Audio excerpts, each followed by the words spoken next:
In this video, I'm going to rank every single main phase boss attack in Cuphead from weakest to strongest. Yes, all 253 of them. This is going to take some time, so let's not waste any time by getting right into it. Number 253, Sally Stage Play Heart Kiss. A lot of attacks in the game were considered for this spot, but this takes the cake as not only the weakest attack, but also the most beneficial for the player. I don't remember ever getting hit by this thing, but I sure as hell remember getting free parries for either the super meter or heart ring from it. A true blessing in disguise. 252, Tipsy Trio Flying Olive. This is here purely based on actual stats, as everything above it has actually gotten a hit off of me before. I truly can't recall a single moment where this has caught me off guard, and even partially contributed to damage dealt. It's slow, weak, and immensely choreographed, so just take it out of the air. 251, Sally Stage Play Meteor. Talking about choreographed attacks, this one literally is. The game tells you it's coming and everything. And even with the safety of giving the player a warning, it drops in very slowly and then kind of awkwardly sits there like a 13-year-old me at school disco. It's an attack that turns out to be a tool to help the player, and that almost doesn't make it count here, but it makes the list on account of the several times that I've gotten too distracted and have found myself dashing straight into a stationary object. 250, Baroness von Bonbon Flying Waffle. Now, don't get me wrong, this does not include the waffle's actual explosion attack. That comes later in this video. Here, we're only talking about its mindless hovering about, that shouldn't actually get in your way at all. Sure, the position it stops in is important, and that's why it's higher than the others, but as the credit for any damage dealt would go to its actual attack, it barely even gets this placement. 249, Chef Saltbaker, Salt Walls. Wow, apologies guys, we're really just ranking everything that is technically an attack in this game. At least this early bit will be a cool showcase of all the things that you'd never even have considered an attack, let alone a mild threat. These walls of salty goodness count though, as they do take up some of the screen and will deal damage. Just ignore the fact that you will never ever have a reason for actually jumping into them, as there will never be platforms anywhere near them. The look though is cool, so it's something maybe? 248, Baroness von Bonbon Mini Candy Corn. As a lot of attacks are minion based, we might see a little overlap between this video and my minion ranking video. But I'm a new man, and my opinions and experiences will have changed since I made that video. It hasn't for these guys though. Their gimmick is that they float upwards. Cool gimmick if we ourselves were hanging out on the ceiling. We can't do that though, so these keep rising to find nothing before they reach space and find themselves traveling alone for all of eternity. Just aim down next time, guys. 247, Baroness von Bonbon Running Gumball Machine. This is why you don't outsource work for something you could do easily yourself. Like, come on man, put in some effort. I know you're literally spilling the contents of your brain out all over Cuphead, but you can use a few of the leftover brain cells to realize that moving back and forth predictably is pretty unlikely to do anything. It's like it's politely goading you to walk into it, rather than actually trying to go for an attack. 246, Glumstone the Giant Bone. An actual honest projectile, finally. It does suck though that this projectile, like with the meteor, is actually there completely to help you, and any hits caused by it will be via stupidity and a bit of luck. This thing opens up your option to reset the stomach skeletons, and thus it can't be any higher considering the amount you rely on it. 245, The Root Pack Crying Onion. Tap your joystick to the left, now tap it to the right. Congrats, you have successfully dodged this attack. You don't even need to technically do anything anyway, as if you don't shoot, he has no reason to cry and will just leave you alone. This is a gimmick though, and every player will open fire on this poor onion without giving it a chance.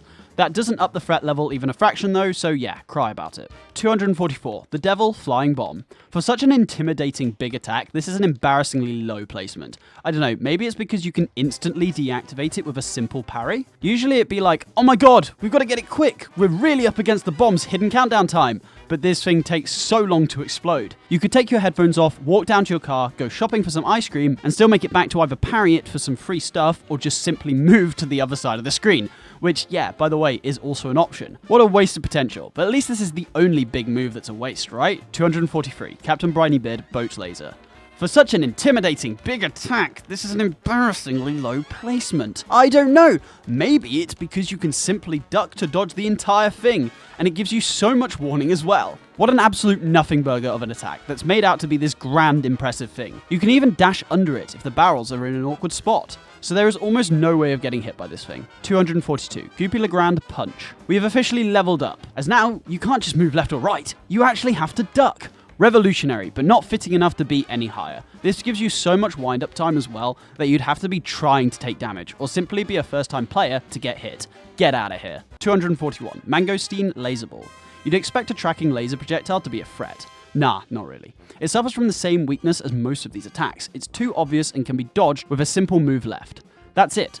What more do you want me to say about it? This attack is easy, and I honestly think Mangosteen is a fraud who doesn't pay up on his bills and keeps making excuses to his wife, promising a steady income, when he's just over here blasting cup people with a very low quality laser ball. I actually kind of feel bad for the guy, but if he had any discernible skills, I'm sure he'd have made it in some more notable boss fights. 240. Baroness von Bonbon Candy Shotgun. Shotguns. An armament so brutal and deadly that even in the great battlefields of the 21st century, it's a big no-no to have your infantry running around with them. You can thank Canada for that. But in the Cuphead universe, they are very clearly legal, as long as you don't have any meaningful ammo in them, making them practically for show. The candy dust might cause you some harm, but realistically, you'll have accidentally cleared it up as it comes out of the barrel, meaning I bet a good proportion of you viewers watching right now don't even know that this attack exists. 239. Moonshine Mob Web Bombs. In base form, these don't actually do any damage, which means unlike most attacks in the game, the way you deal with them is by moving through them, as it's easier to bait them out with a dash than nervously treading the line and moving backwards. This makes them as easy to clean up as actual IRL cobwebs, and aren't a threat if you don't let them all pile up. Considering that this whole phase is all about doing that, these shouldn't be easy to forget and thus will rarely cause any problems. 238. Goopy Legrand Mini Jump. We are now in real risk territory, as while the counterplay is simple, with being just a simple shuffle to the side, you may need a quick dash to avoid a hit. If you have misread where he's going to land, this can actually get a hit from you. Or two if you're really not focused, and that puts it clearly above everything that's come before it. 237. Captain Brineybeard Squid Ink. It's quite impressive that an attack that deals no damage has beaten out a good few moves already. This isn't to be scoffed at, as the squid is an item in Mario Kart for a reason. Sight is a core sense, and definitely the most important one you need for this game, so restricting that sense will cause some problems. When you blindfold a cat, do you see it doing many of the optimal jumps it would normally do? No, they do that weird backward shimmy thing and then dart into a wall. This is a good parallel for how us players feel while being blinded in this phase, but instead of darting into a wall, you dash into a cannonball. 236. Cagney Carnation Fawn Floor. This literally is only here as, yeah, technically it's an attack he does as he transitions into the third phase, and yes, most of the time people will choose falling down onto the spikes when they have run out of dodging options up above, but this is a gameplay feature more than attack, and most of the time the damage isn't really dealt as a consequence of this thing personally, so it can't go any higher. 235. Ribby and Croak's Roll. Another phase transition, and one that is obvious and simple. He's a rolling frog. That sums it up. Jump over it with a dash and you've got it. This is tutorial level stuff, guys. 234. Moonshine Mob Officer Gun. Like Von Bonbon Shotgun, you might not even remember this is here, as you will have likely taken out the officer before he even gets the chance to fire his weird bug spray. It does get in the way a little bit, I'll give it that, but yeah, an attack that's only ever going to go off a third of the time is not one that's going to be renowned as strong. It even offers you parries sometimes. 233. The Devil, Tears. Sorry to hit you while you're down, buddy, but genuinely, this is all you could do. At least most bosses fight tooth and nail till their final breath, but the actual devil and final boss just weeps uncontrollably. These tears aren't even that strong either, as they aren't a direct threat, and act as a parry platform to help you neo around the chips. If he wasn't crying, he would have a tougher final phase, and that proves that the devil and his tears are pathetic. 232. Sally Stage Play Jump Attack. Might be the only attack in the game that you optimally do nothing to avoid. The only time you have to worry about this spin down specifically is when you're trapped in the corner of the stage, but then you just walk through the gap she's conveniently opened up. When she flies up, she has the chance to throw a fan, but we'll talk about that later, as it's kind of a different thing. So this on its own has earned this terrible placement. 231. Baroness von Bonbon Gumballs. To be fair, this has made it pretty high up the list, especially for something that's just an upgraded version of the Crying Onion, with limited space and gumballs coming from less direct angles. This definitely works as an upgrade. Sometimes the Jelly Bean men also stab at your toes, forcing you up into the gumballs, which actually does make them difficult to dodge in their higher volume. I respect it. 230. Ribby and Croak's Psychic Balls. These run on the same concept of most of these attacks. Step to the side simulator. They're easy to predict, and the Wind Blast actually makes it easier to avoid them, so overall they aren't posing any real threat. They're too slow to make any positioning decision rushed, and that's all I've got to say about them. Imagine an attack so boring that it sucked out all of my creativity. 229. Goopy Legrand Headbutt. But Wily Wills, isn't this exactly the same move as his punch attack and thus should be in the same spot? Well done for noticing. You've earned a gold star for this video. If you missed out this time, don't worry, more opportunities will be available in my upcoming videos. But seriously, this thing is for some reason really good at taking me off guard. I don't know if this is just a me problem, but I find myself not noticing this coming as much as I would with his later punch attack. Might be because there's no change color or design wise, so you have to keep a real eye out on a boss that to a veteran player is like strolling down the street. It doesn't warrant any real thought, and yet it does. A paradox deserving of this ranking. 228. Hildeberg Purple Missiles. The bosses of this game love to spam as much garbage as they can to fill up the screen, and a lot of the time it works to discombobulate the player and force them into a spot that they can't avoid a hit from. Hilda does the same, but when she flings out 4 of these at once, she accomplishes about as much as Mongolia's navy, a nation that is landlocked. What I'm saying is that these missiles are pointless, and they could have just stuck with a much more Chad variant, the green missiles. But sure, balance is needed, and you can't just spam the green missiles with a new player. You there, do you want to win a £50 gaming gift voucher? Of course you do. Who doesn't like free stuff? Don't lie to me now, I know a good lawyer. Anyways, if you subscribe right now for free, it will put me even closer to 10,000 subscribers, where I will be doing a giveaway for that £50 gaming voucher that I know you want. If everyone watching right now subscribed, we have it in the next video. Just saying. Also, don't forget to become a member. 227. Wally warbles chicks. This might be the most passive attack in the game, as even with the Business Bee and Rumor's boss fight, he actively chooses to fly through a dangerous area, and what happens to him is kind of on him. These things are probably a day old and have no concept of danger yet, but we gun them down mercilessly anyway. To be fair, it is because they do pose a valid threat if not taken down early, as a line of damage is not a great thing to leave hanging around. And since they are so young and slow, they can be dealt with pretty efficiently. 226. Mortimer Freeze Roll Jump. The problem this attack poses for me is that its counterplay is not to play, just stand still. But that's something an unexperienced player is not going to understand, especially when this is built up to by a bunch of normal rolls that you do have to jump over, meaning you instinctively jump. I will say that fighting against this instinct and watching it jump right over you like a moron is the most satisfying thing in the game, but yeah, once you know the gimmick, it isn't impressive to actually dodge it. 225. Moonshine Mob Spider. I swear, this guy has a little bit of AI in him. It isn't random at all. Stay on his level as he comes in, and he will keep going until you either move out of the way or he literally has no more space to do a summon with. This can cause some surprise, and with how big and quick he is, you might just find yourself in the wrong place at the wrong time. 224. Mangosteen Chalk. Sidestepping Simulator Plus. These things jump at awkward angles and at awkward times, which means they are harder to predict than all the other things on this list that require a little shimmy. Sometimes you may even need to dash to avoid these, as they come down pretty quick. With multiple at once, this can potentially prove a challenge to avoid. 223. Cooper Legrand Tombstone Slam. 1, 2, 3, dash. That's all you've got to do.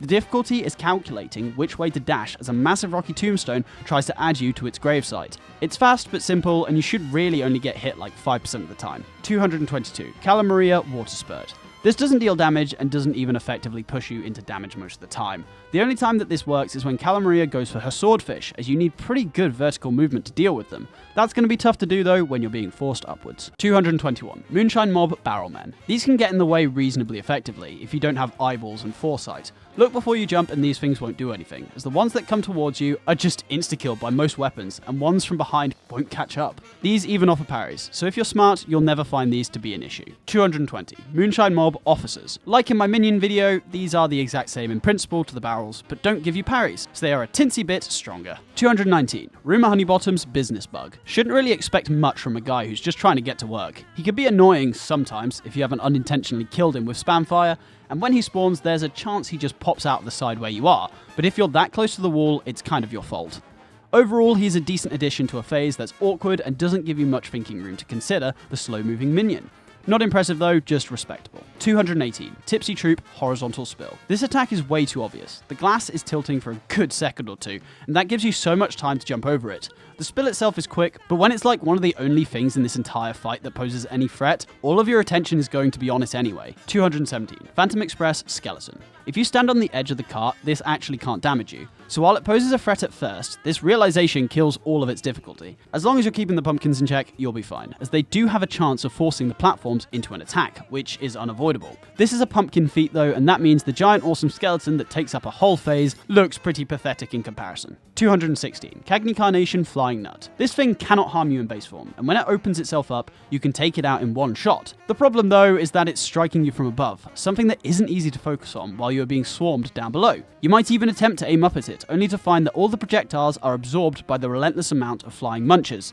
The seed it shoots isn't that dangerous, but can get a cheeky hit at times. So with this all weighed in, this is a solid spot for it. 215. Beppy the Clown Ram. I find this actually annoying. He really likes to bait you, and it genuinely works sometimes. It's so fun to jump over him that I want to do it every chance I get. But when it feels like it's time to be released, he stumbles back for a second, taking you off guard and then rams forward. It is pretty obvious though, and the mechanic of jumping and dashing is still not difficult. 214. Howling Aces Dog Yaps. Oh, I'm so full of parries, but they taste so good. I want more. and these pups will give you exactly that, with the added benefit of the regular projectile not even being that difficult to dodge. I've been hit more from disassociating here than anything else. They also naturally get reduced as you take out the puppies, another point against them. 213, Mr. Wheezy, flying cigarettes. I'm sure this is someone out there's dream, but not for me. I literally can't smoke if I don't want lung disease, though to be fair that's valid for everyone. These things feel like a background thing, but do force you to hesitate as you cross the flaming void. These would be a lot stronger if there was much of a time pressure, but you can actually just chill with your buddy Big Cigar for a bit before making your way across. 212, Mortimer Freeze, roll. Back to this attack, and yeah, it's another jump and dasher. But it does it twice, guys. We are breaking the mold with this boss design. Yeah, not impressive, but definitely an issue when combined with Mortimer's other attacks. 211, Goopy Legrand, big jump.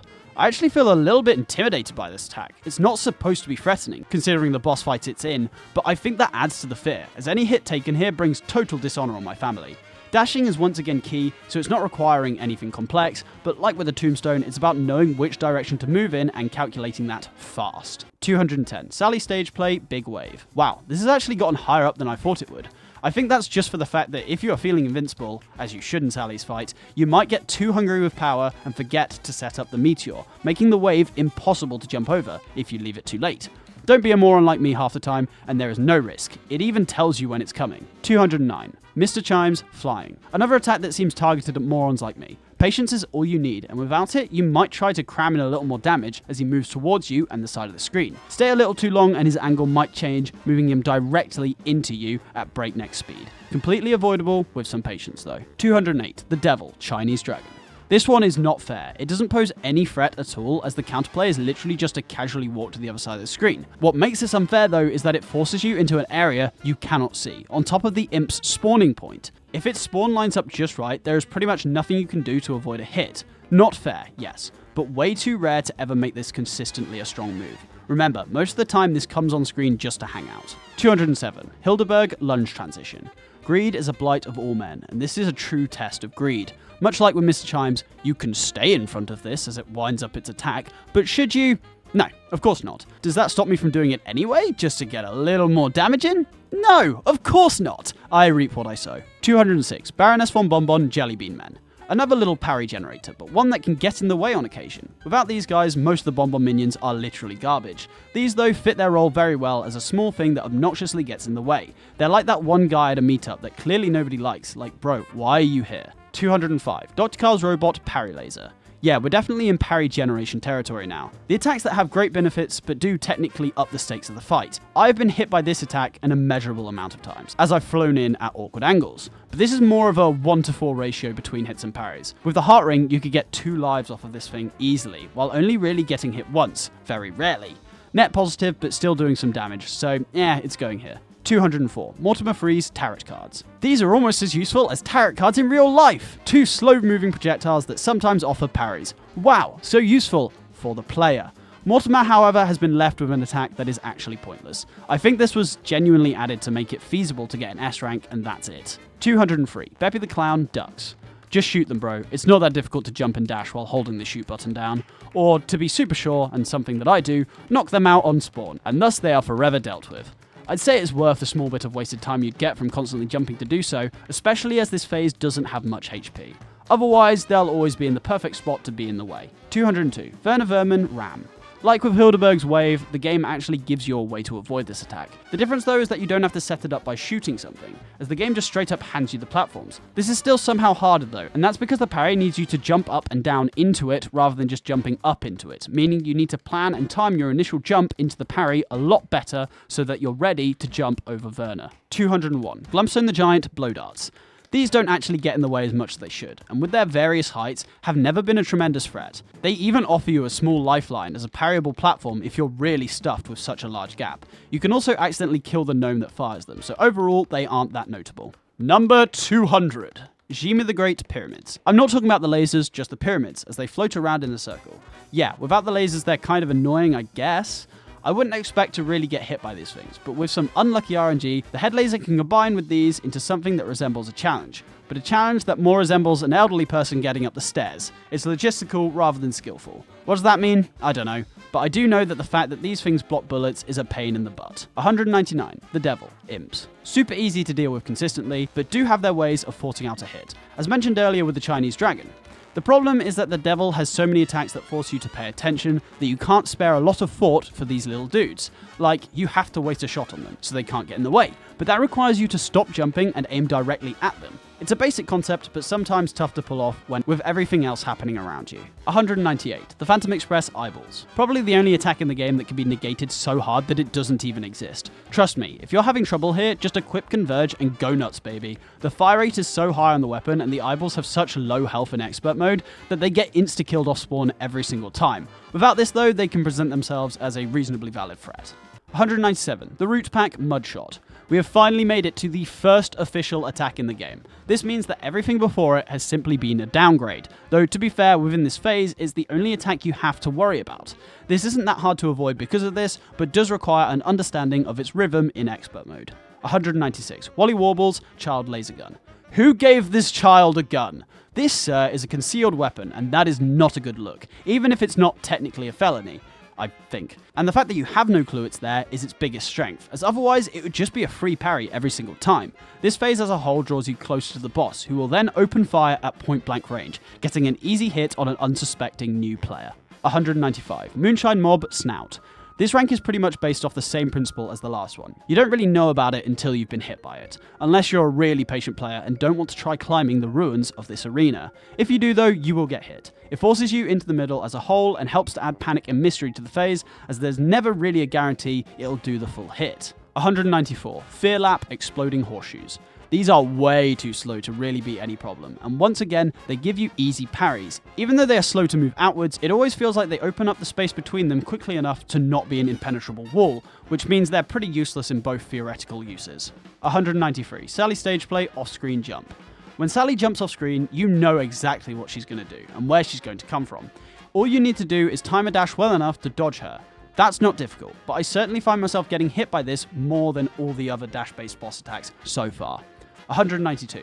Moonshine Mob Goons. The exact same kind of thing as their colleague, the web bombs. You need to deal with these before they fill up the screen too much, as on their own they aren't much of a threat, but put everything together in this phase and you have no room to move. These can't be countered by just walking through them, so that's why they have a bit of a better rating than something that doesn't even have an initial hitbox. 191. S for Winchester Horsefly. I actually know what this is called now, hooray! Thank you to the 200 comments I got for calling this a weird flying cow thing.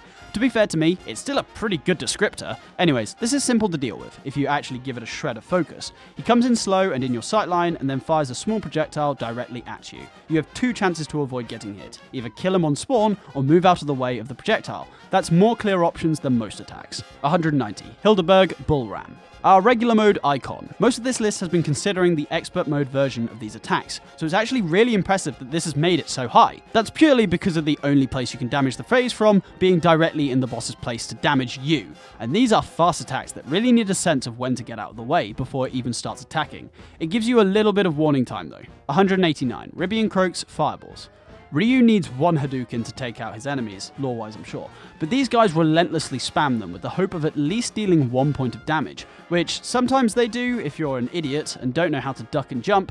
To be fair, this is a weirdly unique combo, as you don't actually see this much anywhere else, and since it's so early in the game, it will have definitely gotten its fair share of hits off of people, not to mention that S ranking is the biggest pain simply because of this attack. 188. Tipsy Trio Vertical Spill.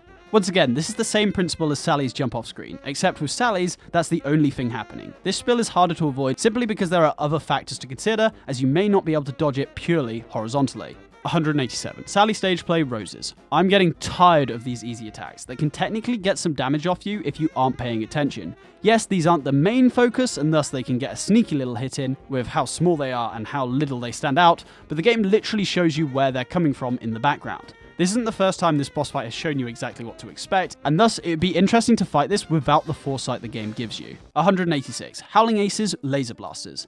These are awesome visually, and do feel like something that would fit a final phase, but gameplay-wise, you just have to stand to the side a little and duck if you need to.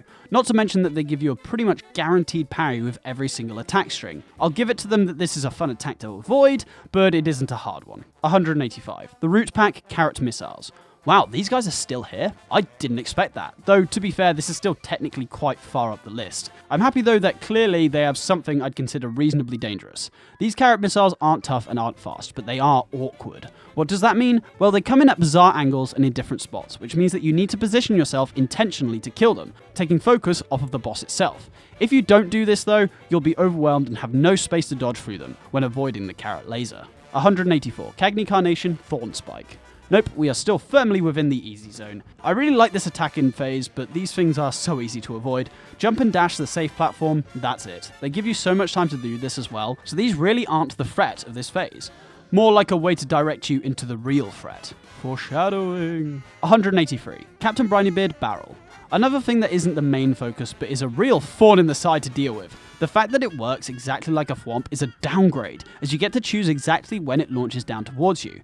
Real convenient for us, but definitely annoying for Brinybeard. This just gets in the way in general, but yeah, isn't going to create many hits personally. 182. Verna Vermin Vertical Move. This shouldn't be as unfair as it is, but somehow every single time I get the confidence to switch sides, this guy perfectly decides that it is the right time to move down and crush my skull. I'm sure nobody else has a problem with this, but the fact that you also have to short jump dash to get through adds to the turmoil and angers me immensely when it goes wrong. 181. Hildeberg Bullet Spinner. Spin around and around. Not that hard, but can be hard if you have 7 other projectiles filling the screen, making your narrow passage even tighter. This can also start on top of you, which is blatantly unfair. But after some practice, your brain will subconsciously learn where they spawn from. I can't tell you exactly myself, as it's all subconscious. Thank you, brain. 180. The Devil. Axe. Another big ol' standstill simulator, but this is different. You need to stand still and then jump away after a moment. Revolutionary technology here, guys. We're making it out of the bottom tier with this one. Yeah, in such an empty phase, you shouldn't expect for this to ever be a problem. 179. Mr. Chimes Tambourine. When we talked about Mr. Chimes before, it was all about impatience, and I had to leave out this attack, as I knew we'd be talking about it later. This is fundamentally not hard to avoid, but if you're being impatient and let yourself get cornered, he can then stop and do his little tambourine blast. And you are cooked, my friend. He even sometimes lets out 2, making this honestly a sort of dangerous attack for people who have little patience, such as me. 178. Moonshine Mob Snail Megaphone. This should really be quite easy to avoid, but when you're told that the fight is over only to find yourself dead, you'd think it's the hardest thing to have avoided in the game. It only gets you once, but I've seen so many compilations of people fighting hard till the end only to stop at the final simple hurdle. To be fair as well, these projectiles are also fast and need to be aiming directly at where they come from, so you need to be constantly moving around to get your hits in. 177. Wally Warbles Hand Bullets. To give these some credit, they don't give you much space to sit between them. To take away all their credit, this is obviously an easier attack to avoid than Wally's Egg Spam. With those, we've got to move sideways and make sure you're small, but you can literally just move slightly up and down for these bullets. It's more of a break than an attack. 176. Glumstone the Giant Bear. Never have I ever walked into this, but it has caused many hits. I really like that it forces you off of the platforms into a great stalling game on top of the gnomes, before you're allowed back up. It is a dangerous gimmick and makes you do something that does feel wrong. It's easy enough to do, but does leave you satisfied when you do it right. 175. Carnation Carrots. I like this a lot, as you have to bait out the carrots to aim at you before jumping over all of them. If you don't do this and keep jumping around like a lunatic, you'll spread them out and create an attack that's a lot harder to avoid. The counterplay is basic, but once again satisfying to pull off, as it does require a little bit of thought and restraint about it. 174. Calamaria Red Fish. We've made it officially to the bullet spammers, something that isn't that difficult to deal with, but will be a step up from a simple jump and dash. This is our first bullet spammer though, so it ain't that impressive. Even comboed with the other attacks, this is as effective as a fish that's been left on the land. It'll hurt you if you get close, but why would you want to do that? 173. The Devil Spiderhead. Haha, you thought we were done with the off-screen drops? Nope, the final boss saw the prior failures and decided to adopt his own. Only he does it many more times, giving you a pretty easy time for a long time, in a phase where almost every attack other than this is a lethal weapon. I love to see this attack, and that is not a credit to it whatsoever. 172. Hildeberg. Haha. Why is this one of the fastest projectiles in the game? Half of the time in this phase, I'm not even damaging her because I've moved cleanly out of the way of a potential haha from this demented blimp. What is so funny, girl? I don't get it. Enlighten me. I'm here for your soul and you're laughing. 171. Baroness von Bonbon Waffle Exploding. We're back to the waffle, and now we can talk about its actual attack, which turns out to be pretty impressive for a bonbon minion.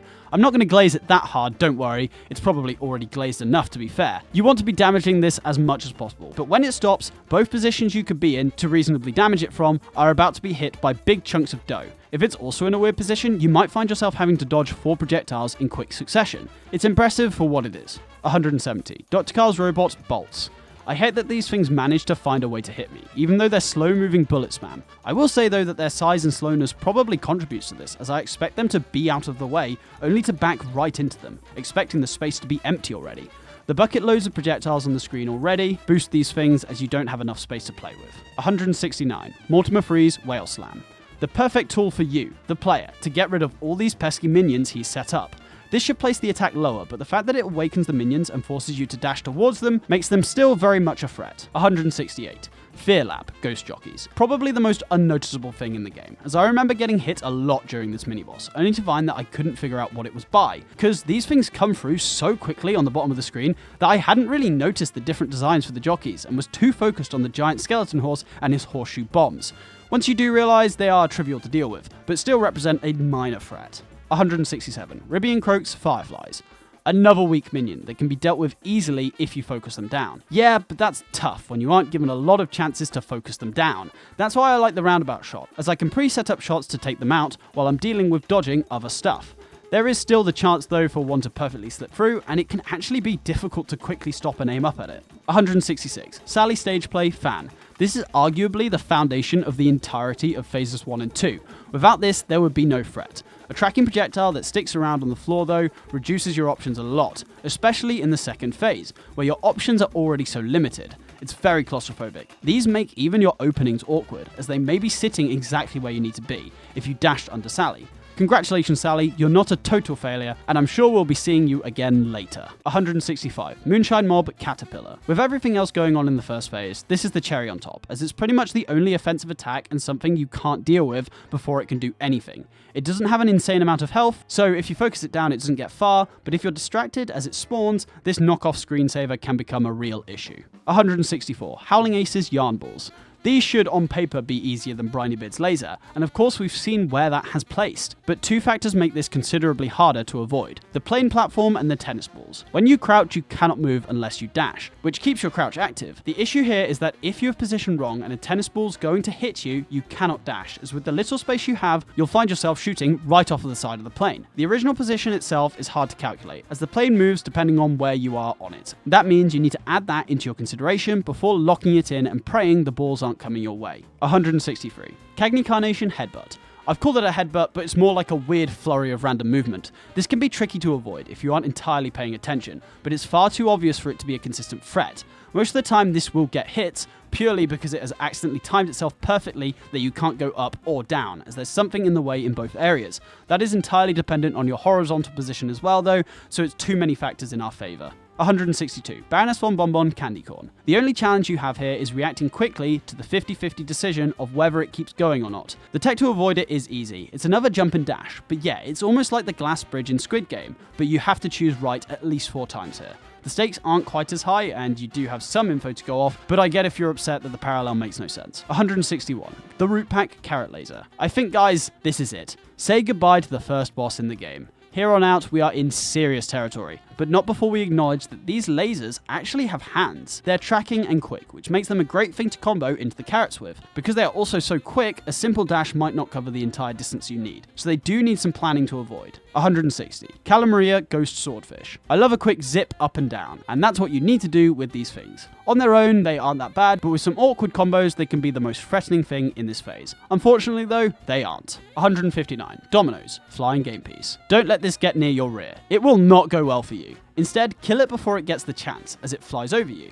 With certain weapons, this thing is not a problem, but the distraction it causes may potentially be enough for you to miss time a jump or get too close to the dominoes. 158. Captain Brineybeard, Squid Gun. I wish I had the power to turn a sea creature into a semi-automatic rifle. This spews out balls of pain in quick succession, and with its tracking properties, turns out to be quite the challenge to avoid when jumping around everything else in this phase. The tracking does work against it though, as you can kind of control where they go, meaning you can set up an easy parry. When will these bosses learn? 157. Baroness von Bonbon, Jawbreaker. You get one chance.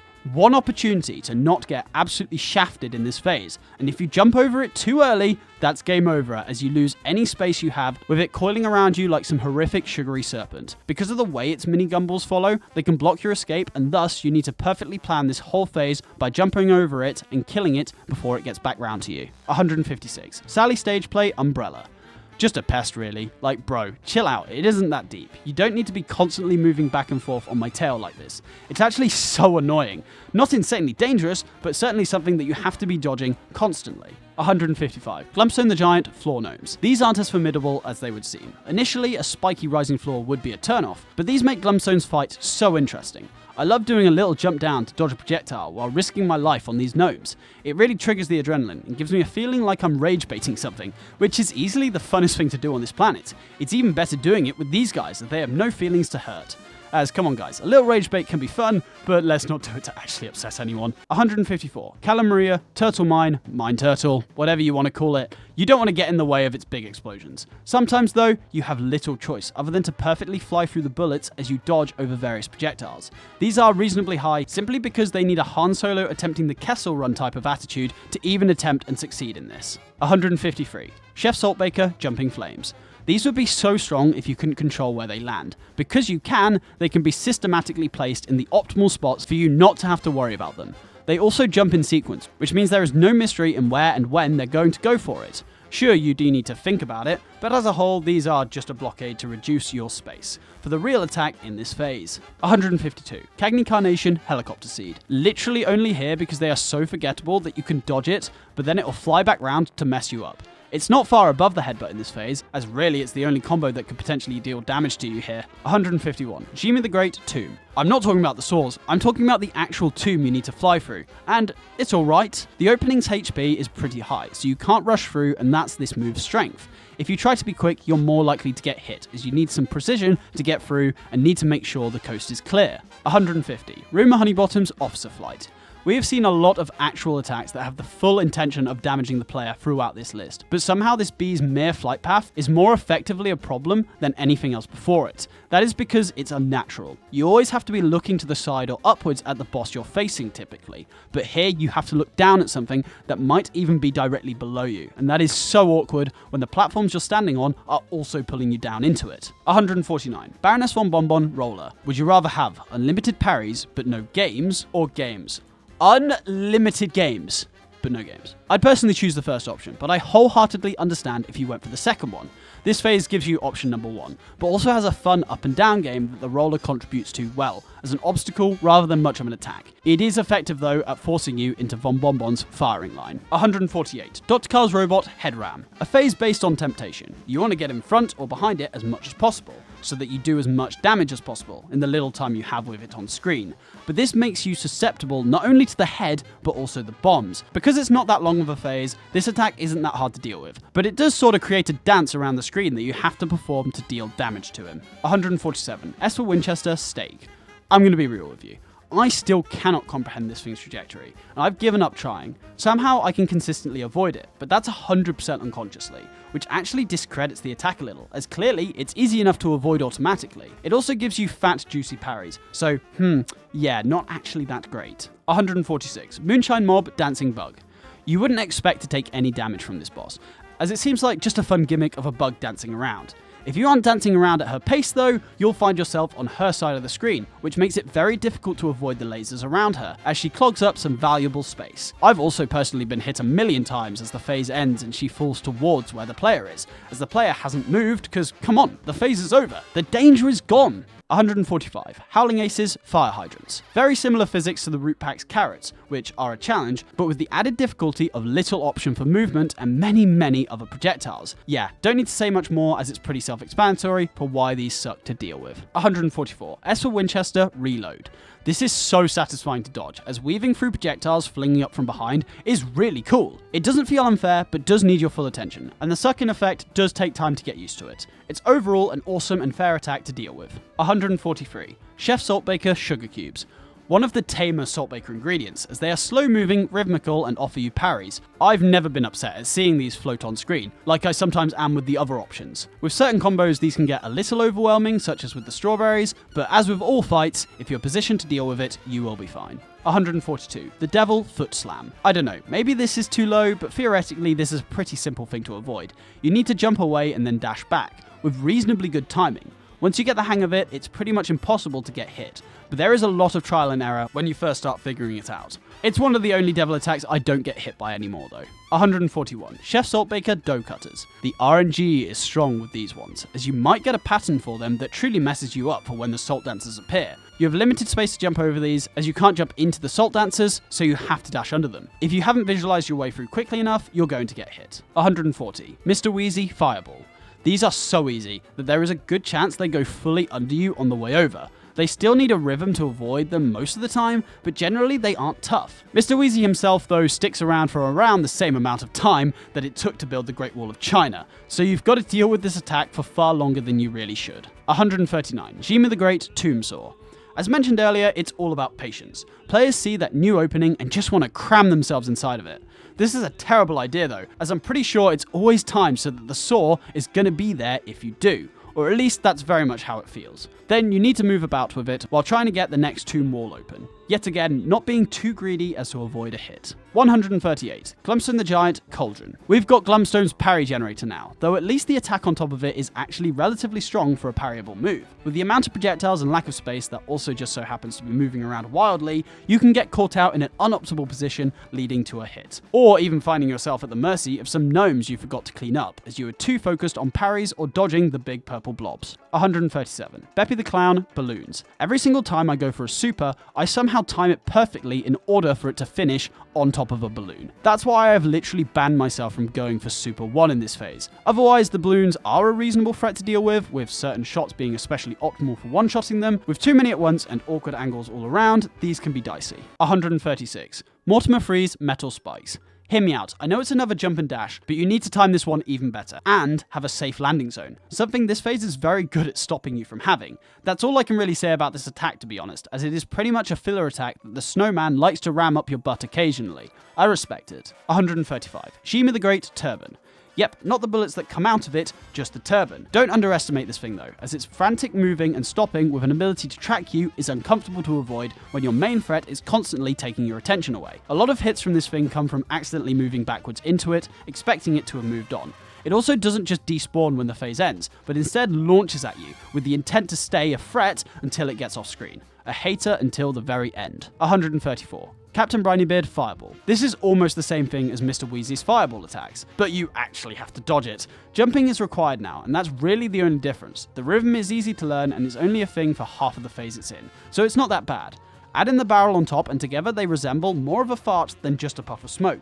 But on its own, it's not that bad. 133. Hildeberg Green Missiles. Unlike their purple counterpart, these actually present themselves as a real threat. With all the wacky shenanigans going on in this phase, these make full use of the chaos by launching a widespread attack that can also double or triple up. Sometimes you just can't avoid them, but they can't be put any higher as you can focus in and shoot them before they shoot you. 132. Phantom Express Lightning. It takes up half the screen. That should sound immensely strong, but because you can just move the cart to the other side, this isn't all that big of a threat. If you get unlucky with the Ghost Skulls, they can force the cart into the lightning, but yeah, that's not a credit to the lightning attack. It's a credit to the skulls. 131. Cagney Carnation Floor Munchers. All these flashy attacks and something as small as your foot is, in my opinion, considerably harder to deal with. It's because, with everything going on, you really aren't going to notice this tiny thing munching away, and unless you accidentally kill it via bullet spam, there's a good chance you just drop down from a platform directly on top of it. This has happened far too much for me to admit to. 130. Howling Ace's Tennis Balls. I have been over these with the yarn attack, but of course these are a consistent threat throughout the entire phase. Their trajectories aren't straight, and 3 at once make sure that no matter your location, one will be within threat range. During both big attacks, these portray multiple issues, with you being unable to move with the yarn and having to jump with the bones, putting you closer to their spawn point. 129. Rumour Honeybottom's Metal Saw. With the sheer dread you feel as this thing winds itself up, it may cause you to make some poor choices or misplace your footing, as you try to barrel yourself across the screen at light speed to avoid the upcoming screen covering attack. It is really quick for such a large attack, and you really aren't given much warning. It just starts and you need to run. 128. Sally stage play lightning. Who knew that prop lightning is far more dangerous than actual lightning? Sally has done very well with these, as while yes, it does let you know that it's coming, it's still an awkward attack to avoid. The different angle and bounce up they do creates quite the blockade as you try to avoid new ones coming in. 127. The devil bouncing balls. Unfortunately, I actually love seeing this attack, not because it's engaging, but because it's significantly easier than the other two staff summon attacks. Oh no, we're getting attacked by 4 screensavers at once, with one even being an easy parry opportunity. The horror! 126. Hildeberg red UFO.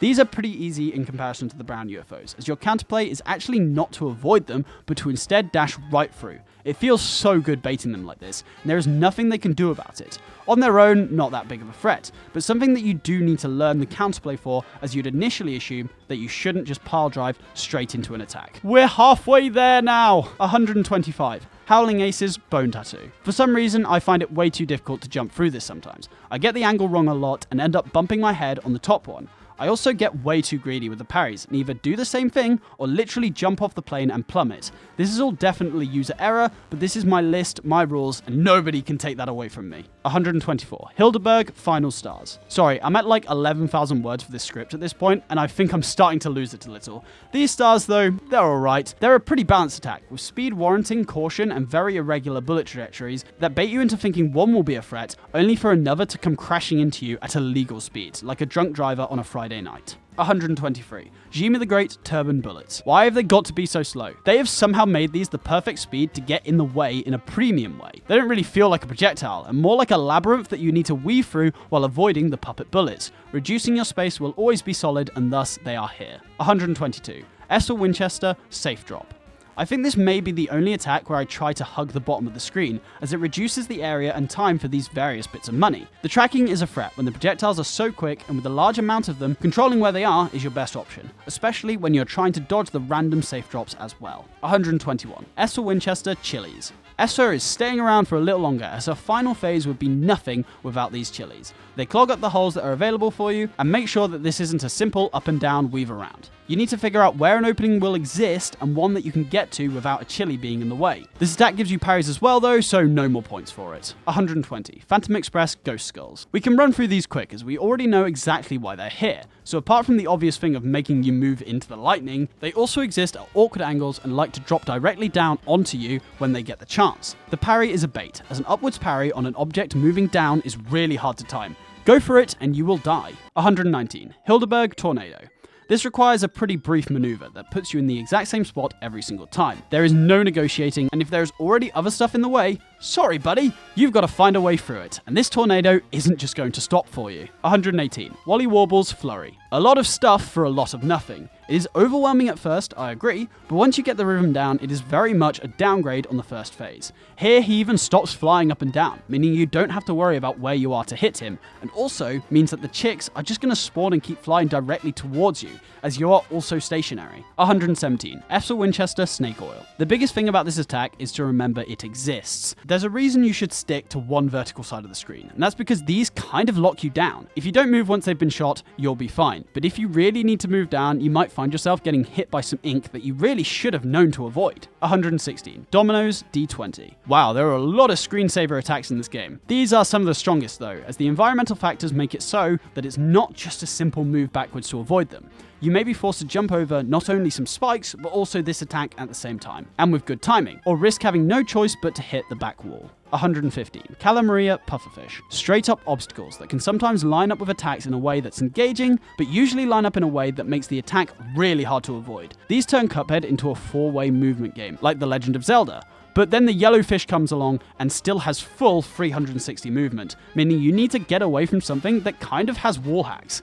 Again, the pufferfish might give you a lucky break, but my experience is that these are unfairly miserable at times. 114. Ribby and Croak's Bull Casino. The first of the big scary final phase attacks of the hardest boss on Inkwell Isle 1. These are very fast for something that takes up so much room and doesn't have a predictable rhythm, as you need to react to every chip as it appears. It's certainly doable, but can be high stress as it's all down to your own reaction time than just unconscious movement. 113. Werner Vermin Ghost Rats. Now that we are getting into serious territory, we're going to start seeing a lot more attacks that require not one dodge, but two. This one needs a sideways dodge and a timed jump over, no matter where you are, so you can't just avoid it by positioning well. These rats are pretty pathetic though, as they only get one of these out at around the same rate that Bethesda gets Elder Scrolls games out. So only expect 1 or 2 masterpieces during this phase. 112. Grim Matchstick, Flamethrower. This is how you do a big attack. This is so purposefully positioned, it makes me a little, The clouds are already a unique threat, but of course they give you a lot of extra vertical options. The Flamethrower cuts through all of that and forces you on the top row. If you're anywhere under it, there's no way out, as to go from platform to platform, you need to jump up into it. He also does it twice, just to spice things up. 111. Beppy the Clown, Penguin Roll. My immediate assumption with minions is to kill them. You cannot do that instantly with these though, as they are invincible while rolling, and don't have a 100% predetermined stopping area, so you never truly know where it's safe to dodge to, while you set up projectiles to kill them. Basically, I find this annoying and it trumps my playstyle.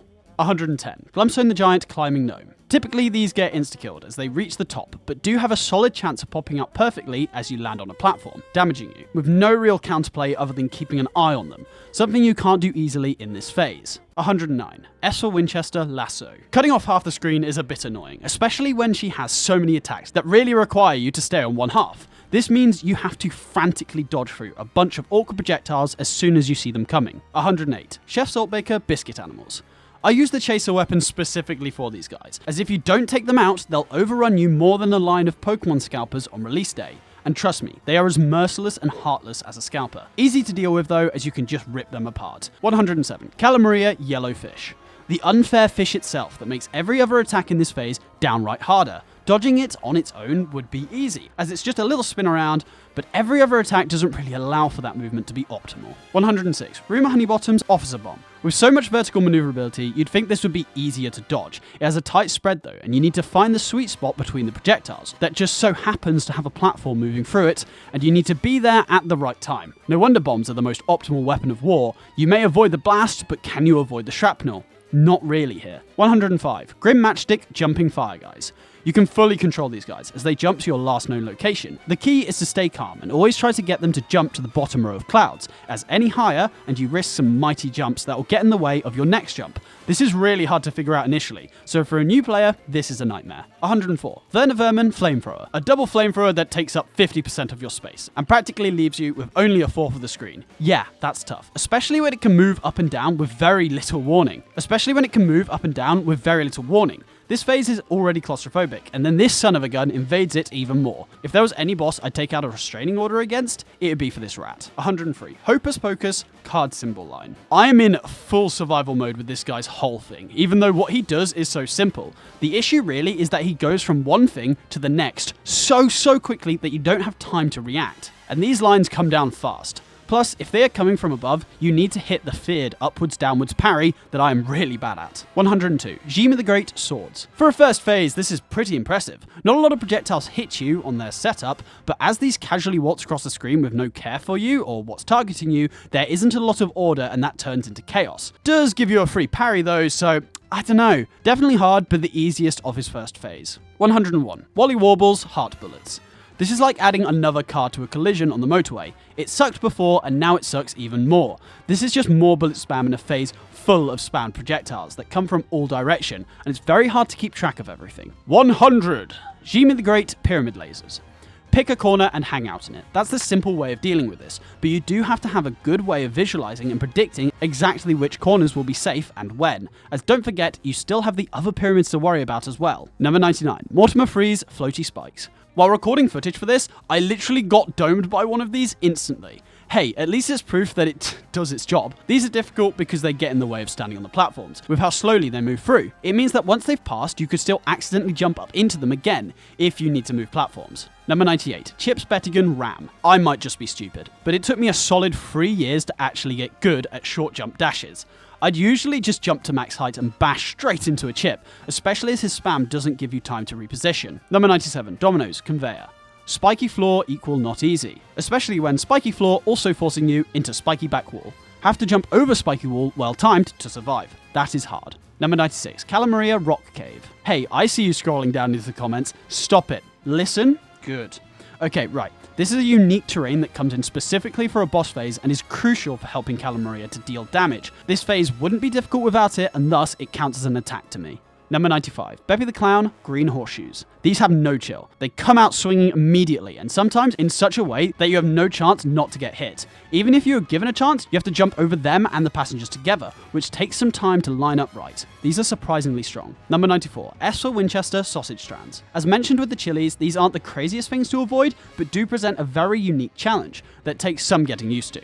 I like to project the path I should take in my head before committing, kind of like Sherlock, but even then it doesn't totally go to plan. I'm not Sherlock though, so that's probably the cause. Number 93, Werner Vermin Catclaw. Boom boom, shake the room, and cause all these ceiling panels to fall down in a perfect order. The fact that this cat can semi-spam this while the ghost rats also do their thing is pretty nuts and respectably difficult. Number 92, Jima the Great Head Spell.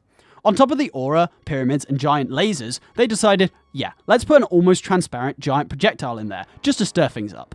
It does that pretty well, but overall it's not a massive burden. It's higher up the list simply because it's gotten way too many avoidable hits out of me. Number 91, S for Winchester sausage cans. These look and feel like they're moving so fast that you have a split second to dodge them every single time. Not to mention the fact that they also blend in and unravel, giving you even more to think about based on how far they are going to extend before they hit you and which direction. I love sausage, but I do not like surprise sausage. Number 90, Glumstone the Giant Chicken Drumstick. As projectiles, they're pretty bad. I don't think I've ever been hit by one of these, but their true function is pretty crazy. Reducing space is immensely strong, that you can straight up be given nothing, like 2 platforms on opposite ends that you can't physically reach the other side to survive with, without getting a lucky parry blow dart at the perfect time. Number 89, Calamaria Skull Bubble. Really easy to dodge on its own. It's so big and slow that you're never going to notice it and should always find a way through. Issue is that it isn't an option when you're frozen. Instead, in this phase, you have to pre-plan your frozen position, and these aren't the worst thing to deal with in this state, as there is the lucky chance that it actually moves out of your way, unlike something else we'll see later on. Number 88, Ribby and Croak coins. These are relentless and track so hard that you need a constant shimmy going on to set yourself up to hit the lever, as yeah, you need to hit that lever, and that means you need to get closer to the spawn location of the coins as soon as possible. It's very satisfying to do, but does take you off guard initially, as this is just supposed to be a filler attack. Number 87, Jimmy the Great Jewels. A lot of single spam attack phases are easy to deal with because there is a clear pattern to their projectiles. There is no true pattern to read here though, and the parries you get are typically in an unreachable position. This is very well made and feels like RNG that isn't unfair. Number 86, King Dice Card Parade. His only attack in the entire game, and one that is more of a test than a real attack. Can you parry? Cool. Can you parry consistently? Well, if you can't, you don't deserve to face the final boss yet. This was daunting for child Wily and actually made him stop playing for a long while, as it was just too much. Nowadays, I still find timings a little rough and the long gaps can be tricky, but otherwise, it's a simple task. Number 85, Ribby and Croak's Snail Casino. Another rhythmic attack, but this one slowly speeds up. Initially, it's actually too slow and forces you to make small jumps until you have to make these jumps while also holding back. And then suddenly, you need to choose and prepare some long jumps with good precision. If you make one mistake, you might not find your rhythm again and get hit more than once. Number 84, Jimmy the Great Ghost Mummies. With the bomb, these guys are chumps. But you probably won't have the bomb or think to use it here in your initial playthrough, meaning you have to deal with these reasonably high health and widely spammed minions with your little Gatling gun. It's really tough, and these would be higher if, you know, they didn't get one shot by the bomb shot, even on expert. Number 83, Calamaria Eels. More spam, but this time it's random and you get frozen occasionally. Without the freezing, it's hard to get hit, but I genuinely think it's almost impossible not to get hit at least once when you're frozen in this phase. You can bomb them out of existence, but they come back pretty quick, so they are certainly formidable creatures. Number 82, Phantom Express Coal. This attack is all on you. When you open that furnace, you are inviting hellfire upon you. These are yet again random and spammed, so you've got to react well, which is difficult to do when you have 2 other whole factors to deal with that are clearly harder as we haven't seen them on this list yet. That's not taking away from the Coal's difficulty though, as this is the base of the whole phase and the reason it works as a difficult final one. Number 81, Cagney Carnation Spitting Spore. Yeah, this is the hardest part of the final phase of Cagney Carnation. This is because you already have limited space, and these slow small balls can practically cover an entire platform themselves. You'll need to neo around them at times, and if you're on the closest platform to Cagney, good luck reacting quickly enough to dodge them as they spawn. Number 80, Werner Vermin Bombs. This is actually pretty much the same attack as the ghost ball the ghost rats use in his final phase. Only this time there's multiple at once, they come in at a random trajectory and aren't parryable. Wow, this shows up the final phase a bit, doesn't it? It feels like you need to tiptoe over each of these projectiles, as if you rest your feet for even a moment, you'll be set on fire. Number 79, Chef Saltbaker Pepper. Achoo! These things get in the way well, and as tracking slow projectiles, of course they would. It's the reason why you need to manage the fire guys well, as you need to reduce the randomness factors on the screen, and these are contributing to that factor greatly. They do give you parries, but with the stress you go through to dodge these as a whole, it counters itself out in that respect. Number 78, Rumour Honeybottom Triangle Spell. Pick a lane, dude. You don't need to splurge yourself out across the entire screen. This happily floats towards you with no care in the world, and that's frustrating when you're trying to obey the laws of physics. Most of the time, this just heads straight off screen, but if you get it going central, you are in for a fun game of avoiding a bunch of pieces of fast-moving triangle shrapnel. Number 77, The Devil, Lesser Demon. For such seemingly chill guys, these guys suck. They don't spam necessarily, it's more that, again, these projectiles are in the perfect spot to get in the way all the time. They are also slow and big. Add in the levitating platforms, reducing your options vertically, and these make use of your predicament very well. Number 76, Moonshine Mob Music. Actual jam. Sorry, not actual jam. The song's an absolute jam. This tune is so fire, it brings physical harm to Cuphead, and that's just great. These are predictable lines that rotate around, but are so fast that they still remain a very decent threat. They also do a good job at forcing you into the various bugs on the screen. Just don't equip the smoke bomb charm, and you can keep the illusion that this is a difficult attack to deal with. Number 75, Grim Matchstick Eye Lasers. A lot of the time you can just stand still to avoid these, as they track you and the clouds move you backwards. Not fast enough though for it to work consistently, and the lasers are spammed enough that you'll have to jump to another platform to reset. Once again, as they target you, you can set them up to go where you need them to. Just don't place them in a spot that will make the next ones harder to avoid. Number 74, Chef Saltbaker Strawberries. Raining strawberries aren't that bad, but it's always from the right side, which actually makes them harder to deal with than if they switched around, as it means you have to irregularly cope with 2 attacks from the same side. I've noticed this is mostly a problem specifically when comboed with the sugar cubes, as they merge together as some ultimate attack. On their own though, these strawberries fill up the screen and reduce your options drastically. Number 73, Baroness von Bonbon Muffin. The splat it loves to hit you with is so annoying and weird to visualize. You need some extra patience here, as it's one of the only moves to stick around, even after the main guy's moved on to his next splat. The white creamy residue continues splashing away, and you can easily dash right into it, thinking this guy is done. He's a tricky acrobat whose moves are so fast they break the fundamental rules of this game. Number 72. Wally Warbles Pills. You'll see in the background footage that I cannot cope with these. You're meant to sit up and to the left, as that's where you need to be to bomb, but then you're literally given a suppository from below, before it splits off and absolutely wreaks havoc by targeting you. A constant threat that's always changing where it comes from. Number 71. Rumour Honeybottom's Ball Spell. This is as physics-defying as our other one, only this one will not stop hunting you. Run for the other side of the screen. Go on. I enjoy the thrill. Every step you take only adds to the fun, and oh boy will I have some once it... Oh, well, it stops. Okay. Alright, it does try harder than the other one though, and when you're too close, it can be hard to awkwardly find the footing to scurry away again. Number 70. The Devil Flying Imps. These guys are wimps, hiding behind the devil's eyes so they can't be cleaned up like any other minion. Pathetic, but also very smart, and the reason these are so high up, as they pretty much always get a pretty strong attack in before they can do anything. Though some weapons are effective at cleaning them up. I just realized this is starting to sound like an antibiotic wipe commercial. With a Converge Sharp Pro, you can wipe out 99% of minions with one sweep. It's that easy. Number 69, Jimmy the Great Planets. Without my gimmick, these need serious skill to maneuver through, as you need to fly through the sweet spot where these have just opened and the mummies aren't in the way. That's rarely a thing that lines up though, making this horrendous to figure out. That's why I cheat. Number 68, Calamaria Freeze Ray Phase 2. Pretty much explained it when talking about the eels, but yeah, this is the very cause of the difficulty, so of course it's higher. Number 67, Wally Warbles Baby Eggs. Like an interceptor pilot, you genuinely have to be in tune with your controls to navigate through the egg field and hit your target. It feels like something straight out of Top Gun, and definitely requires the same level of skill as those advanced pilots. Number 66, Jimmy the Great Puppet Bullets. Tracking, fast, and parries? That sums this attack up well. And on its own, it wouldn't seem that bad. But when the turban is also messing you around by flirtatiously dancing with you, it can be tricky to dodge both at the same time. These bullets are much more of a threat though, with how ruthlessly they are fired at you. Number 65, Wally Warbles Eggs.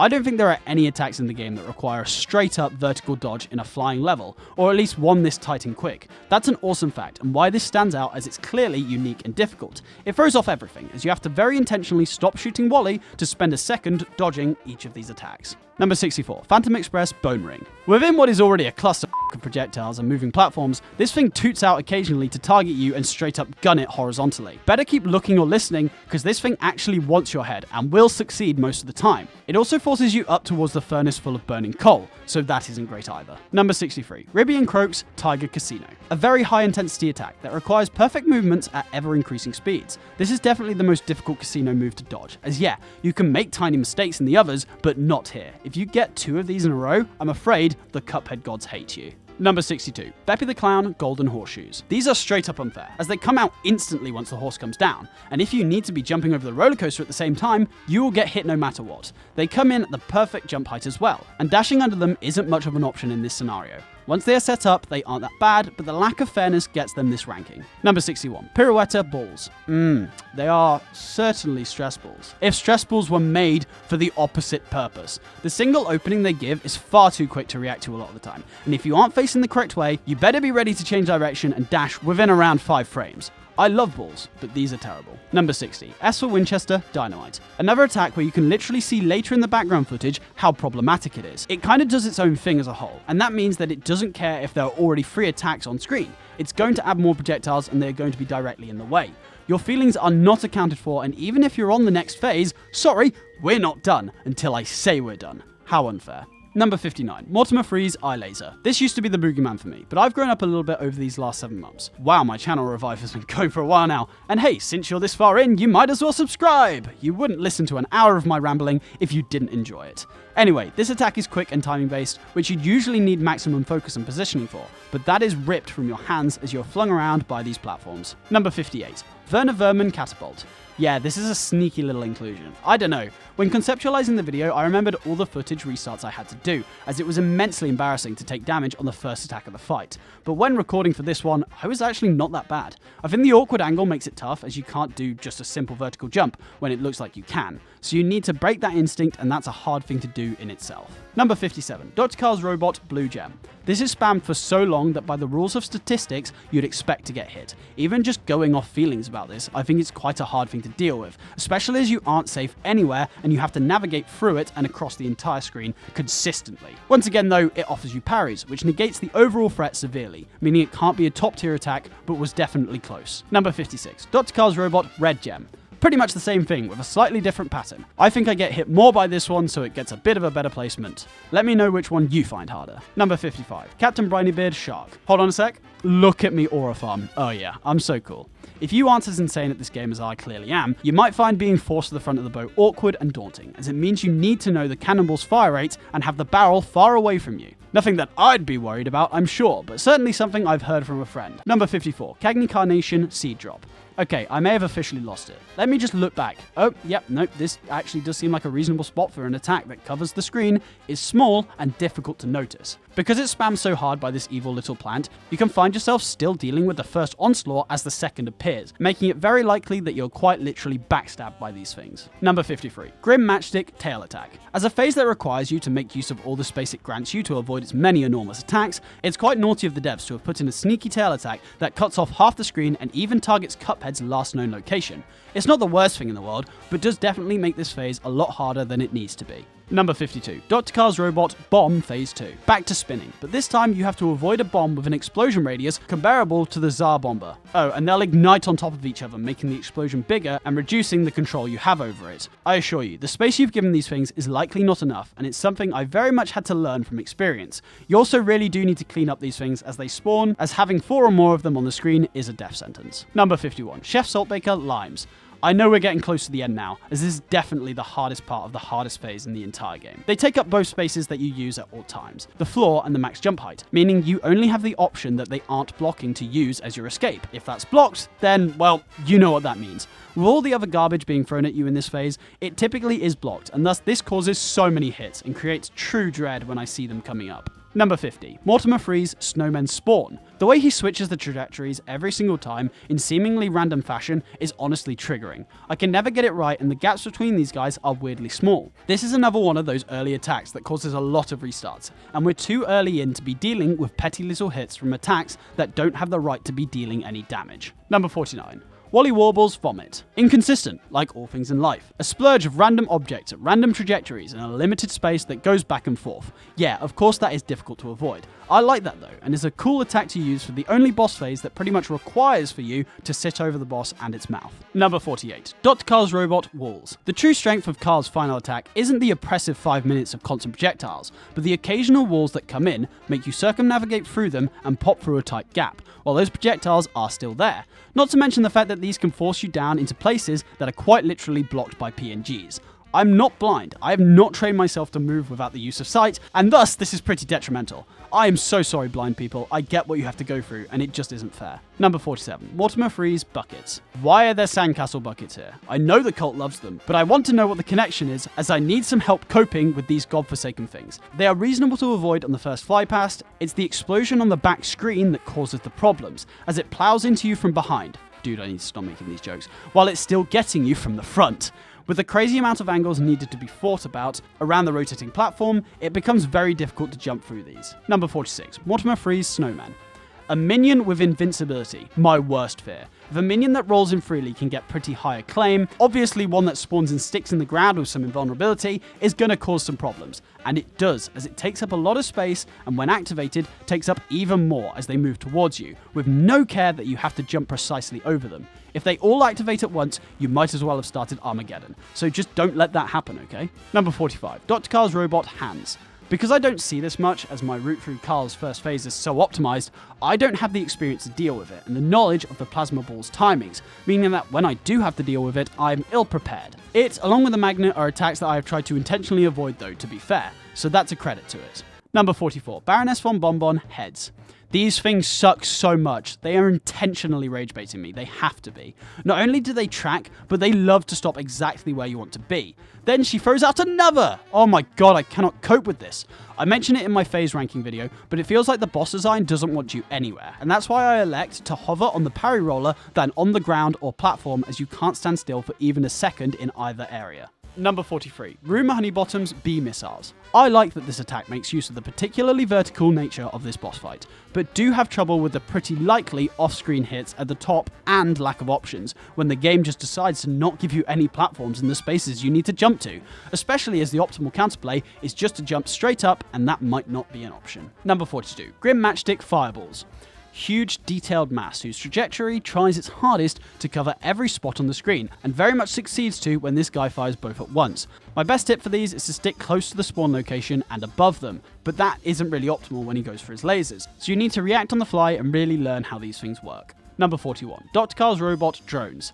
If you let these be free, you are screwed. The only way really to deal with them is to line yourself up directly in front of the first drone and sit there until they're all dead. If you don't do this, they will get you from behind, as there's almost no space between them. That's why my strategy in this phase is to sit at the bottom, as it allows me to take these things out on spawn. New players will struggle with these on top of all the other various things going on in this phase. Number 40. Pirouetta Aggressive Dancing.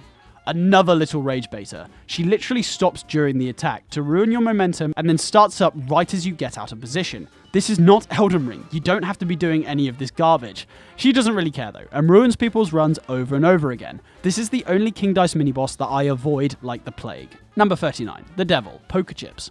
Most of the time during the Devil's fight, you won't actually be damaged by his attacks, but instead by these poker chips. They are largely forgettable and slow.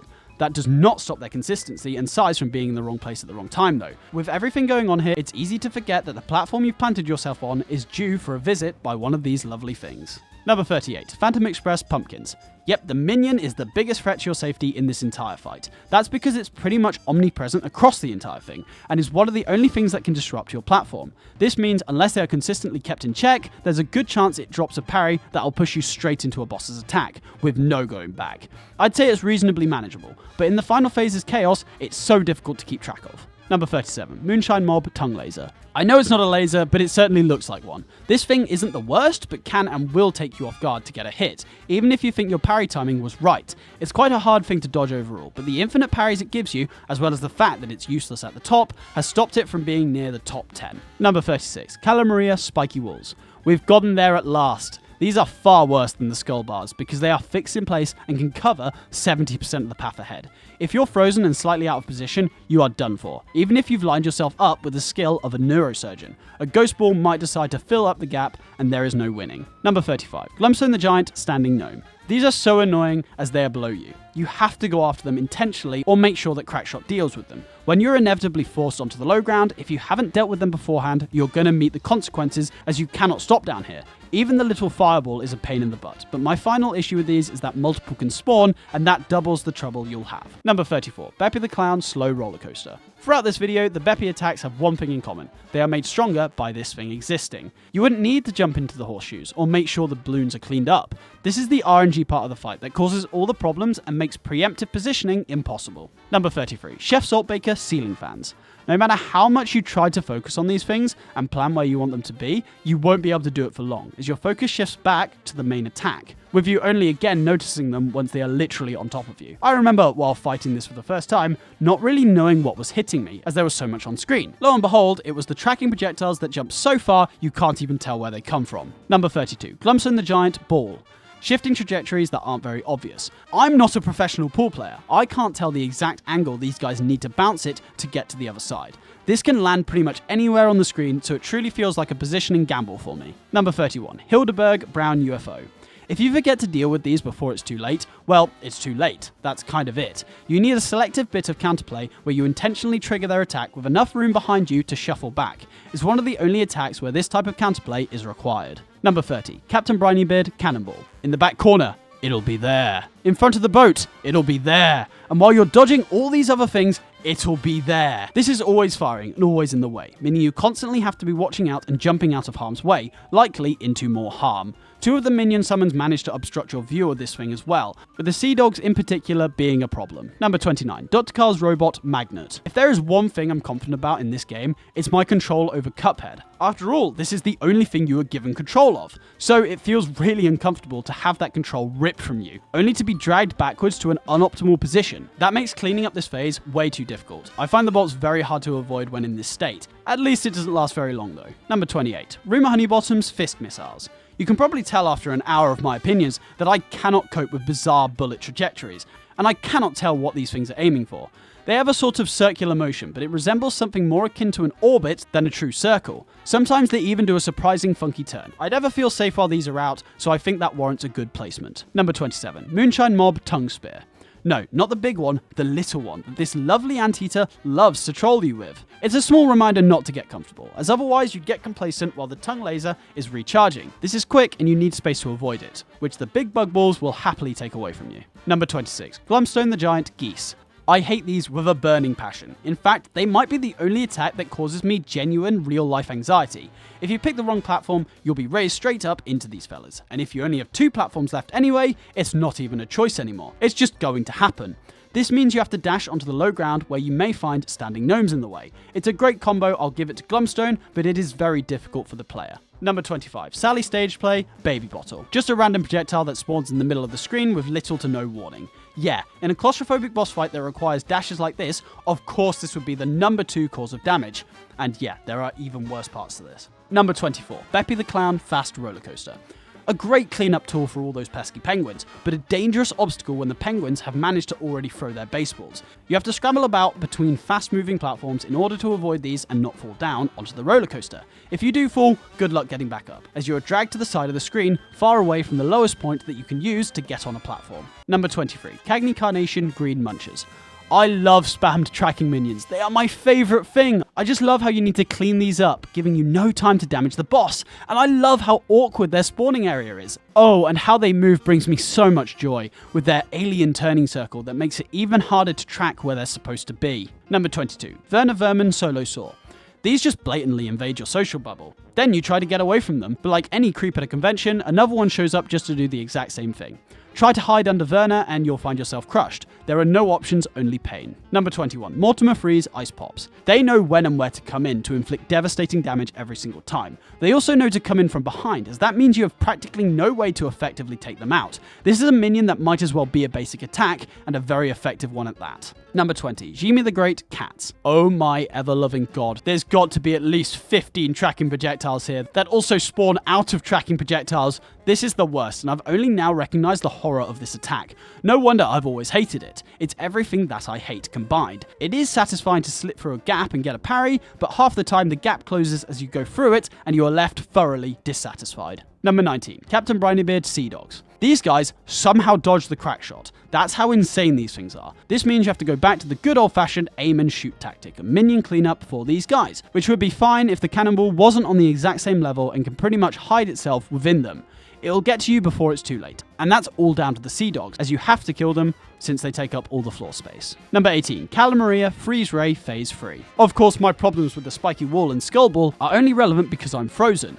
This means that you have to set up your position a couple of seconds in advance, but it's hard to tell exactly what the safe line is when there are 3 unclear variables in front of you. This is pretty much why I tried to collect at least 4 health going into this phase, so I can cheese it by just killing Calamaria before she kills me. Number 17. Glumstone the Giant Jumping Gnomes. The closest thing we have to an army in the game, and we're just 1 cup. What are we supposed to do? Nothing. Just scramble around avoiding as many of these as possible as they appear out of the ground and jump directly towards you. The floor isn't safe, the side isn't safe, the sky isn't safe, and the middle isn't safe, though that one's purely because of the ball. You have no options except a mass panic and attempt to have a KD of 100, because that's what you need to survive this phase. Number 16. Chef Saltbaker Leaves. Just an added bit of flavour turns out to be too much for my palate, as they drift down, covering the entire screen, and shift back and forth, making it harder to exactly figure out where they'll be a moment from now. These constrict your space across every dimension, and that's a problem, when you already have 2 other things doing the same thing. Those only typically cause one-dimensional issues though. These are a problem in every way. Number 15. Dr. Carl's Robot Bomb Phase 1. If any projectile gets behind you in this game, especially a tracking minion, there is nothing you can do about it, apart from a lucky shimmy and lure back to the space in front of you. But that requires you to move forward, closer to other dangerous things. This is why I destroy these bombs on spawn. They cannot be given a chance, and even then, their explosion is large enough to barely reach you if you aren't careful enough. Number 14. Chef Saltbaker Jumping Dancing Salt. Very intimidating, and they love to give you no room for error. You have some control in where they land, as they always aim for you, but if you have set them up poorly in the first place, there's nothing you can do except get pounded into the ground by these screen-shaking salt behemoths. Number 13. Sally Stage Play Mice. And this is what I meant when I said the baby bottles are the second hardest thing to deal with in this phase. The mice enclose you in every direction, making Sally's spins hard to avoid and also making the sidewall not something you can hug easily. If they all came down together, they'd be more reasonable. But the fact that they trickle down slowly at different times and in different areas makes it possible to be truly trapped. Number 12. Chef Saltbaker Heart. Because of how linear this phase is as a whole, you have no option other than to wait or jump. If this is in the way, you better parry or you're done for. If you do get the parry off, hopefully there is a platform also perfectly in reach for you, or you're done for. Most options will leave you screwed, and that's pretty difficult to deal with when you don't actually have any options. Number 11. Howling Ace's Dog Bowls. The screen flip is technically the bad part of this, but the dog bowls are the quantifiable attack here. They can be tough to weave through, as you need to set yourself up to perfectly jump through each upcoming gap, like a game of hole in the wall. But yeah, imagine that flipped to the side or upside down. This completely ruins how easy it is to perceive these gaps. Number 10. Werner Vermin Multisaw. Attacks that are way too obvious and that cover the screen haven't been treated too well in this video, as most of the time they are easy to avoid, and the only thing you need to avoid. This though comes in on top of the flamethrower, single saws, and Werner's ability to move up and down. This means that you just might be caught in a spot that is impossible to get out of, as Werner is in the way or your landing spot is taken up by a single saw. Reducing the space by half on an already tight screen is cruel. Number 9. Dr. Carl's Robot Laser. There is a reason why I take this laser out first, guys, and that is because it's so strong. But how? Well, it targets you for one, meaning it can be set up in any position, with no care for how fair it is. And then secondly, it is a massive barrier for the other attacks to thrive behind. I'm pretty sure this thing stops bullets, which means the drones and bombs can happily be spammed away with little you can do to stop them. It also blocks you from moving through to parry the other laser or just to avoid other things, a weapon fitting for this monster. Number 8. Beppy the Clown Penguin Baseballs. A follow-on from where I left off with the high-speed roller coaster. These track you so hard and slowly, while also being thrown at you together at different spots, meaning where they go is truly random. And as you need to jump from platform to platform, you have little control over them by luring them to one spot, as you literally can't do that. I always have trouble with these things, and that's why they warrant this placement. Number 7. Moonshine Mob Bug Balls. These have so much health, and that's a problem, especially when they can be spammed so much. You'll finish dealing with one and then another gets plopped out instantly afterwards, meaning across this phase you've dealt no damage whatsoever, apart from some trickle damage on an occasional trunk. They are big and rowdy and hard to avoid. Number 6. Hocus Pocus Ring. This move is terror. It's so unnecessarily fast that you have to react way too quickly to perform some movements that aren't typically required. Those are the sideways drops through the platform. I have little experience consciously doing these, and thus it's a 50-50 on whether I can pull it off successfully or not. Even a simple dash can be a panicked endeavor, so yeah, this sucks. Number 5. The Devil Fire Ring. Another ring, but only this time it's random. If you get some bad RNG with these, you can find yourself having every single one of these move at you at the wrong time to be in your way. It's like a curtain of fire that sometimes allows you to pass through it. I can't tell if you should stand in the middle or by the side, as both options typically leave me having taken damage. Number 4. Hildeberg Arrow. This has two parts, the arrow and the stars. The arrow on its own would be fine, if not for the vast amount of stars that it fires out to follow behind you quickly, and stay around for another whole attack. This means that you can find yourself getting struck by another sudden arrow and round of stars, while you're still finding your footing in dodging the first round. Number 3. Mortimer Freeze Fridge Ice Blocks. After some thought, I've come to the conclusion that the reason this phase is so difficult is because half of the ground is taken up by these long-lasting and splitting ice blocks. They'd be fine if they didn't split so much, but it's fully like a cluster bomb that covers all possible areas. When you're jumping over either the spikes or the snowman, you'll likely find that the area behind them is covered in icy cubes of death. You can of course control where they go, but I still haven't figured out where the optimal location is. Number 2. Grim Matchstick Exploding Fireballs. Almost took the top spot, Grim, my king. But nope, not today I'm afraid. These exploding fireballs are very powerful though. In the background footage, I tried to showcase how a new player will deal with them. Yeah, they won't, because it's very hard to think outside the box when you're being peppered by a million projectiles that come out of nowhere. All you need to do is shoot less. But the average Cuphead player isn't going to figure that out quickly. Even when you do have the charge shot, you have to jump as you shoot, in case a fireball explodes on impact. It's a really cool gimmick, but one that is very difficult to overcome. Finally, number 1, the Devil Moving Fire Ring. Oh my god, this thing sucks. I get hit on it every single time. I'm not joking. Just ignore the background footage later where I actually managed to get the central parry and then dodge it consistently. That was a complete fluke, and typically this parry is a lure to get you out of position and land in an unideal spot. You have to move with these flames, but that's hard to read, as they move around and then also track centrally to you, before giving up and heading off screen with no warning. As this pretty much always damages me, it has to be the hardest attack in the game, as no other attack consistently gets the better of me like this one.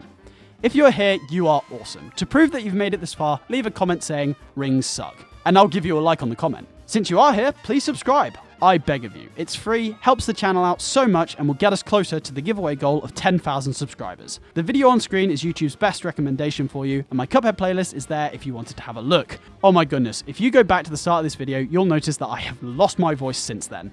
See you in the next video.